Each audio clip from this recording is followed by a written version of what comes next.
Em, pues tengo unas cuantas láminas, así que yo creo que lo mejor es empezar cuanto antes, pero lo más importante quizá están en las primeras 10 láminas. Ya les mencionaré un par de veces cuáles son las ideas más importantes que nos gustaría que se llevaran a casa. La idea pues es mostrarle una metodología, algunas herramientas que están siendo desarrolladas precisamente para aplicaciones agroclimáticas, en particular pues por un lado, poder entender mejor la interrelación entre los mecanismos que están asociados al control de temperatura y precipitación en nuestros distintos países por medio de patrones de circulación y cómo esos patrones de circulación a su vez se conectan con agentes físicos como por ejemplo el niño y la niña, pero no solamente ENSO, digamos, sino que queremos estudiarlos a distintas escalas, desde incluso escala de tiempo, de unos pocos días, de unas pocas horas inclusive, hasta la escala intraestacional, estacional, interdecadal e incluso de cambio climático. La idea es poder ofrecer una mejor comprensión de cuáles son estas relaciones entre los mecanismos físicos, entre los agentes físicos, y el impacto final que se tiene, por ejemplo, sequías o malas cosechas en un momento determinado, en un sitio determinado en Latinoamérica.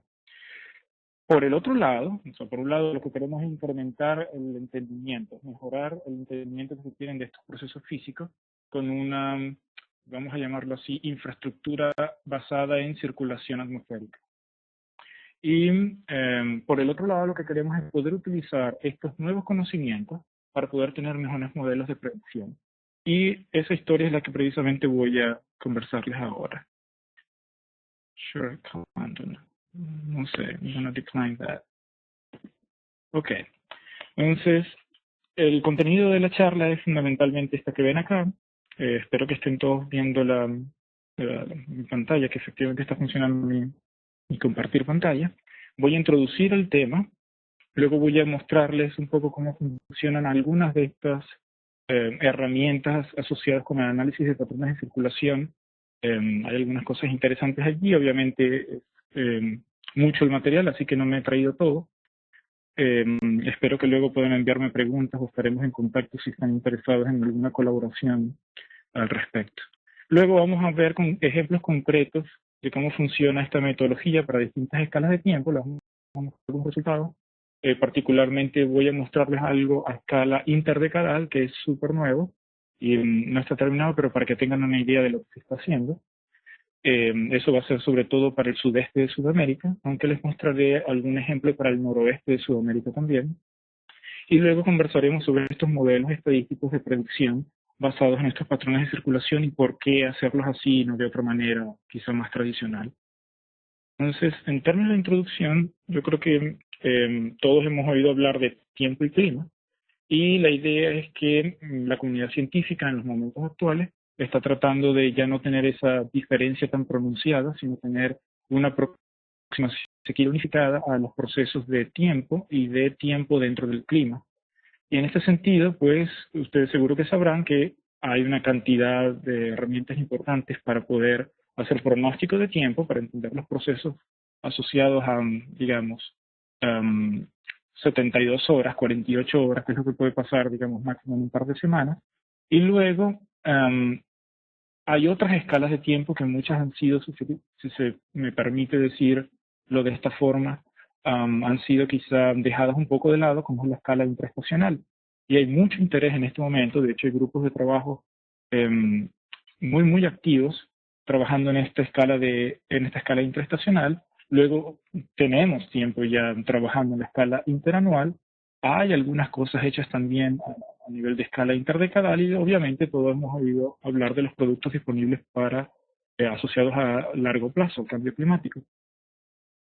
Es súper importante, por si acaso, que recordemos que no todo es cambio climático, que hay una componente en general y sobre todo para Latinoamérica mucho más importante, que es la de variabilidad climática, la variabilidad natural del sistema climático que interactúa con la señal de cambio climático. Pero a este nivel lo que vamos a hacer es considerar cómo es una aproximación basada en patrones de circulación.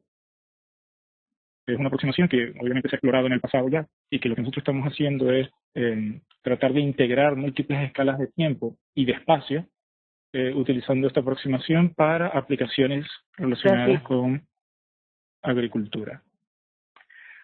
Entonces, estando claro que tenemos estas múltiples escalas de tiempo, ¿qué pudiéramos hacer en términos de, digamos, tratar de unificarlos, una comprensión unificada en términos de patrones de circulación atmosférica? Como ustedes saben, no todos no todas estas escalas tienen la misma capacidad de predicción. Vamos a llamarlo la habilidad de los modelos para pronosticar es distinta si estamos hablando de pronósticos en modo tiempo, en modo, digamos, de corto plazo, o si estamos hablando de pronóstico estacional, o si estamos hablando incluso de pronóstico intraestacional o subestacional. Un poco la idea es poder avanzar en este sentido, de modo de que podemos tener máxima predictibilidad en nuestras distintas escalas de tiempo. Únicamente, digamos, la que posee mayor predictibilidad ahorita, que es la de corto plazo. ¿Y cómo se hacen estas predicciones? Pues yo creo que todos sabemos que tenemos distintos tipos de modelos. Podemos decir que en general son dinámicos, estadísticos o híbridos, que permiten pues, pronosticar, digamos, en un sector particular cómo va a estar la precipitación, si vamos a tener sequía, si vamos a tener ondas de calor, etcétera, etcétera. Hay otras maneras de hacer esto, pero digamos que en general la comunidad científica está prestando mucha atención a estos modelos dinámicos en los cuales representamos las distintas interacciones físicas del sistema climático, y entonces tenemos productos como los que estamos viendo acá en la parte de la derecha, donde tenemos digamos, se nos señalan cuáles son las anomalías de precipitación, por encima, abajo lo normal, o incluso podemos hacer más de los perfiles típicos, podemos hacer cosas un poquito más bonitas, ¿no? Hechas a medida si se quiere, y yo creo que todos nosotros en algún momento hemos trabajado con esa aproximación. Ahora, la idea es la siguiente, ¿qué tan buenos, una pregunta interesante, es qué tan buenos son estos modelos que estamos hablando para poder representar, digamos, simular o pronosticar estos patrones de precipitación? Uno puede hacerse la misma pregunta en términos de temperatura, en términos de evapotranspiración, en fin. Pero por ahora acá, digamos que, como ejemplo concreto, digamos que estamos interesados en hablar de precipitación. Entonces uno puede poner a correr estos modelos, crear estas climatologías, corremos el modelo múltiples veces, y uno puede tener simulaciones interanuales como las que tenemos en el lado izquierdo, en donde se ve para el noroeste de Sudamérica cuáles son estos patrones de precipitación para diciembre, enero y febrero, y por ejemplo para junio, julio y agosto, y uno dice, bueno, el modelo está representando bien hasta cierto punto, pero es realmente deficiente en este tipo y este otro tipo de cosas. Y uno también puede hacerlo en simulaciones muchísimo más largas. Estamos hablando en este caso lo que tiene en el lado derecho, son simulaciones de nuevo, como en el lado izquierdo con el modelo WRF, pero son simulaciones extraordinariamente largas, a muy, muy alta resolución, que involucran múltiples parametrizaciones físicas. Cada una de estas cajitas es una, digámoslo así, posible realidad. Es una realización del modelo con parametrizaciones físicas distintas, pero que son físicamente plausibles, y las que tenemos en el lado de arriba son 8 de estas realizaciones con el WRF para la década del 80, salida cada 6 horas para todos los años de 1981 hasta 31 de diciembre de 1990, y otro tanto para el 2000. Y uno está interesado en ver que también el modelo reproduce la realidad.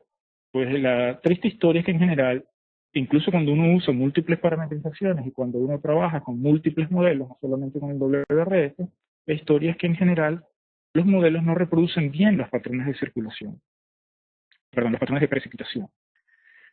Entonces uno podría decir, bueno, pues me interesaría ver por qué eso ocurre. Si es que el modelo no está respondiendo bien a agentes físicos a múltiples escalas, y es que todavía no conocemos bien cómo describir estas interacciones físicas, no entendemos bien múltiples cosas en términos de los modelos. Y nos interesaría ver cómo los podemos mejorar.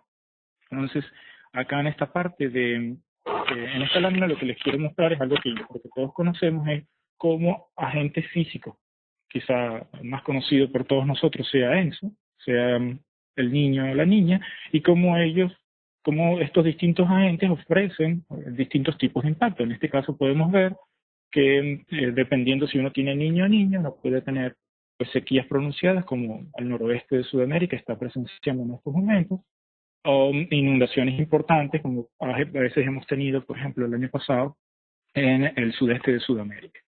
¿Cómo se relacionan estas anomalías de temperatura en la superficie del océano, o gracias Flavia, o estos distintos agentes, sea como sea que se representen, en términos de nuestros patrones de circulación? Pues uno puede prestar atención y se da cuenta incluso dentro de los mismos, de los mismos fenómenos, el niño o la niña, hay diferencias importantes que son capturadas de hecho por los patrones de circulación. Aquí uno tiene un ejemplo en particular para esta zona sur de Colombia y Ecuador de una serie de patrones de circulación que se determinan para una determinada estación, diciembre, enero y febrero, que son útiles. Uno los calcula a medida de las necesidades, son útiles para determinados cultivos, por ejemplo, en un sector determinado en la costa ecuatoriana. Y con eso uno dice, oye, ¿cómo se relacionan entonces? Cada vez que yo vea determinados patrones en la superficie del océano, patrones de temperatura, digamos, si tengo niños, si tengo la PDO, la oscilación decadal del Pacífico, cada vez que yo tengo eso, ¿qué le pasa en promedio para un periodo, para una escala de tiempo determinado, mis patrones de circulación y cómo ellos controlan la precipitación en el dominio correspondiente? En este caso, de nuevo, la costa de Ecuador. Ese es el tipo de preguntas que nos hacemos y el por qué escogemos, hay varias razones del por qué escogemos estudiar patrones de circulación en lugar de esta aproximación tradicional. Una súper importante es esta que les mostramos acá en esta lámina, y es que en general los modelos, a pesar de que algunos son mejores que otros y podríamos confiar un poco más en cómo pronostican precipitación en distintos sitios del planeta, en general los modelos son mucho mejores en representar los patrones de circulación atmosférica que los patrones de precipitación. Entonces, la idea acá, una de las ventajas de esta metodología es que podríamos sacarle ventaja precisamente a este hecho y aprovechar las simulaciones y los pronósticos de los patrones de circulación en los modelos para poder tener mejores predicciones de precipitación o de qué tipo de cultivo sembrar y cuándo sembrarlo y cuándo hacer distintas cosas. ¿Okay? Entonces, ¿cómo funciona este asunto de los patrones de circulación? Yo, como no tenemos mucho tiempo, voy a avanzar un poco más rápido. Voy a saltar algunas de estas láminas, podemos conversar los detalles después, pero en principio estos patrones de circulación se construyen por medio de una solución del método del K-means.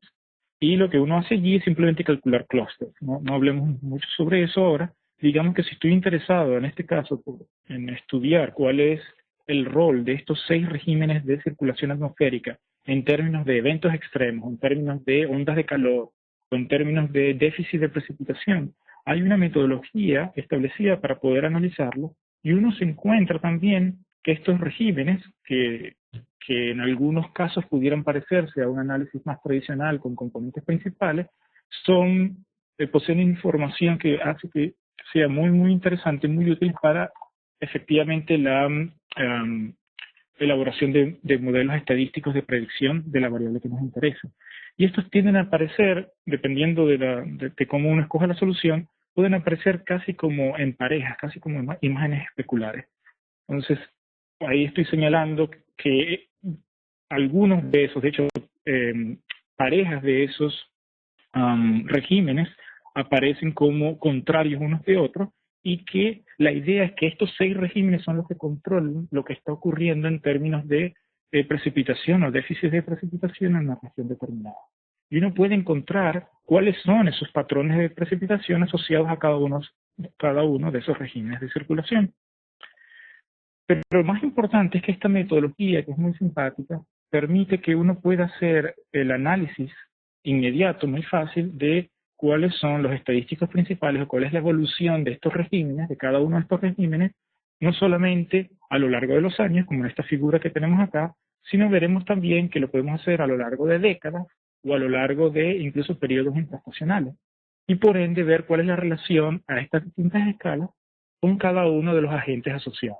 En este caso, por ejemplo, vemos que hay algunos regímenes en particular que tienden a ocurrir. Ven estas letras acá abajo, son el niño, la niña, LN es la niña, EN es el niño, y uno puede ver que hay una asociación, hay un número total la frecuencia total de determinados regímenes está asociada a la ocurrencia de estos agentes físicos. y uno considera múltiples de estos agentes físicos. Correcto, Flavio, ¿lo vi? Entonces, uno puede hacer esto, repito, a escala interanual, pero lo puedes también hacer a escala intraestacional y decir, mira, cada vez que tenemos este tipo de regímenes y el modelo me lo está pronosticando para la próxima estación o para los próximos 60 días, cada vez que yo tengo ese tipo de regímenes tengo exceso de precipitación y tiende a ocurrir hacia el principio, no hacia el final. Como ustedes saben, los pronósticos estacionales actuales lo que nos dice es qué es lo que va a ocurrir en los próximos 3, 4 meses, en promedio, pero no nos da información de si eso va a ocurrir al principio, eso, la precipitación o las ondas de calor van a ocurrir al principio, en la mitad o al final del periodo. Con esta herramienta podríamos tener esa información que es sumamente valiosa para el sector agrícola. Bueno, hay cantidad de cosas que uno puede hacer y me voy a saltar esta parte. Estos son unos diagramas que llamamos diagramas CLI, que hemos estado desarrollando recientemente durante el último año y medio acá, que nos proveen cantidad de información, pero eso no me lo voy a saltar un poco. Básicamente, digamos que con esta tecnología, con estas herramientas, podemos proveerles a ustedes información mucho más detallada que los pronósticos estacionales típicos que están allá afuera, y podríamos darles información también basada en las transiciones entre cada uno de estos regímenes de circulación. Y eso uno lo puede ver, tendremos tiempo más adelante, básicamente en este tipo de diagramas de la matriz de transición. Ahora, no nos queda mucho tiempo, quiero llegar básicamente a que tengan una idea de cómo se pueden y se están de hecho desarrollando estos modelos de predicción basados en los patrones de circulación. Pero para eso vamos a ver un ejemplo ahora en el sudeste de Sudamérica. Digamos que yo tengo una variable en particular que me interesa, digamos que es precipitaciones extremas medidas por alguno de los índices tradicionales, y yo quiero ver cómo esa variable está relacionada a estos regímenes de circulación que yo puedo calcular con este método, tanto una escala, si quieren, hemisférica, como una escala más regional. Hay un micrófono abierto. Y puedo entender, desde el punto de vista físico, por qué es que está ocurriendo lo que está ocurriendo. No simplemente crear un modelo estadístico en el que meto temperatura superficie del océano como predictor, y como predictando entonces voy a tener cuál es la precipitación, sino que acá tengo un valor adicional, que es que entiendo cuáles son los mecanismos físicos. Hay un micrófono abierto, creo. Ouch. Ok, gracias. Entonces, bueno, la idea acá es que uno puede relacionar cada uno de esos clústeres, de esos agentes, con distintas fases de la MJO, o con distintas fases de otros agentes que uno puede encontrar en un sector particular a escala intraestacional, como por ejemplo SAC, la South Atlantic Convergence Zone. Y uno puede decir, bueno, cada vez o las probabilidades de que si tengo esta fase de este agente físico en particular, las probabilidades de que tenga precipitaciones entonces van a ser estas o estas otras a escala intraestacional, que de nuevo entendemos que es súper importante para el sector agrícola. Y luego uno puede hacer cosas semejantes, obviamente, con escala intraestacional, y decir, cada vez que tengo estos patrones de temperatura superficial del océano, tanto en el Pacífico como en el Atlántico, tiende a ocurrir más frecuentemente el clúster número tal o el número pascual. ¿Okay?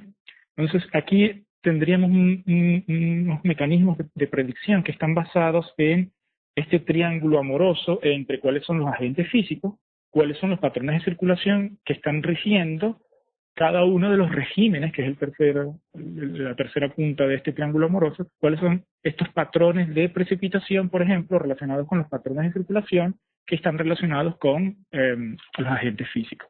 Y uno puede decir, bueno, pues si tengo múltiples de estos agentes, por ejemplo aquí a escala estacional, ¿quiénes son los que contribuyen más o menos? ¿Cuál es la predictibilidad asociada con respecto a cada uno de estos patrones de circulación?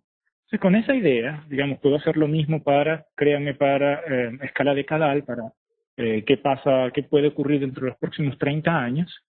Una vez que yo tengo eso, yo puedo decir, pues estos señores, los cambios en la intensidad de los patrones de circulación, en la frecuencia de ocurrencia y en incluso la manera, si un patrón, digamos, estaba en los años 80 y de pronto ya desaparece, ya no está hacia el 2020, pues eso nos está dando información de física importante, de agentes, de mecanismos físicos que pueden ser útiles para hacer pronósticos como los que les queremos mostrar en esta parte final de la charla, que es utilizando, yo creo que muchos de ustedes, o al menos un buen número de ustedes deben conocerla, la CPT, la herramienta de predictibilidad de clima del IRI, el IRI, y uno puede utilizar, uno puede comparar, por ejemplo, qué pasa si utilizo distintas o estas variables tradicionales, precipitación o la salida del modelo para geopotencial en orden, para poder entender cuál es la predictibilidad de, no sé, que mis cosechas no vayan bien o que pueda cosechar muy bien soya en este sector, por ejemplo en Uruguay para diciembre, enero y febrero. Métodos tradicionales, herramientas tradicionales como CPT se casan muy fácilmente con estos regímenes, con esta metodología de regímenes, que por un lado provee una mejor comprensión de la física, pero por otro lado, como podemos ver en esta lámina final, nos ofrece mayor predictabilidad que los modelos, que las aproximaciones tradicionales, o mejor, que los predictores tradicionales. En lugar de únicamente utilizar TSM, temperatura superficie del mar, en nuestros modelos estadísticos con CPT, para poder pronosticar precipitaciones, si en lugar de eso decimos, mira, es que para este sector lo mejor es el régimen de la circulación atmosférica 3 y la circulación atmosférica 6 que he detectado. Entonces, si yo solamente utilizo, mira, en este caso, perdón, solamente el régimen 4, esta es la predictibilidad que obtengo, la capacidad de pronóstico. Cuanto más rojo, mejor. ¿En dónde lo tengo más rojo? Ahí es donde podría tener mejores pronósticos para, qué sé yo, precipitación o para evapotranspiración o para temperatura. Si usamos los métodos tradicionales, fíjense, uno puede conseguir sitios en donde hay mucha predictabilidad y allí uno podría dar muy buenos resultados. Pero quizá es también interesante obtener la mayor predictabilidad posible en la mayor cantidad de celdas o en la mayor cantidad de localidades posibles. Y en ese caso, uno puede seleccionar, por ejemplo, trabajar solamente con el régimen 4 o solamente con el régimen que sea, o combinaciones de estos regímenes de circulación atmosférica para mejorar la calidad del pronóstico que se tiene. Y cuando digo mejorar es que, por ejemplo, para los que conocen de estas métricas, el tau de Kendall puede incluso más que duplicarse. Y eso lo hemos estado viendo no solamente en el sudeste de Sudamérica, sino en el noroeste de Sudamérica también, en Venezuela, en Colombia, en Ecuador y norte de Perú, y son resultados que son muy promisorios, sobre todo para nuestra área de interés, el sector agrícola. Con esto termino, perdón si me he tardado un poco más.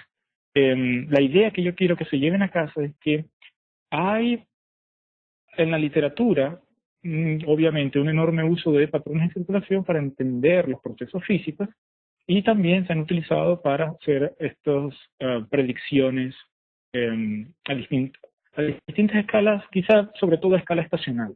La idea que estamos explorando nosotros y que yo quería conversarles es que estos mismos patrones de circulación uno los puede estudiar a múltiples escalas de tiempo, desde tiempo, digamos, pocas horas, pocos días, hasta la escala de largo plazo de cambio climático, pasando por intraestacional, estacional, interdecadal, etcétera, etcétera, y que pueden servir no solo para entender los mecanismos físicos mejor, sino que uno puede utilizar esa mejor comprensión de los mecanismos físicos para poder ofrecer mejores productos, no solamente a escala estacional, que es la que manejamos tradicionalmente, sino que incluso ahora pudiéramos decir algo que pudiera ocurrir para las próximas pocas semanas. Y eso entiendo yo que es súper importante para, para este sector, para el sector agrícola y bueno, para tantos otros, el sector energético, en fin. Básicamente es eso y, bueno, perdón de nuevo si me he tardado un poco más. Tengo algunas láminas extras, pero creo que más bien he consumido mucho tiempo ya. Así que si hay preguntas, entiendo que ahora entramos en esta fase.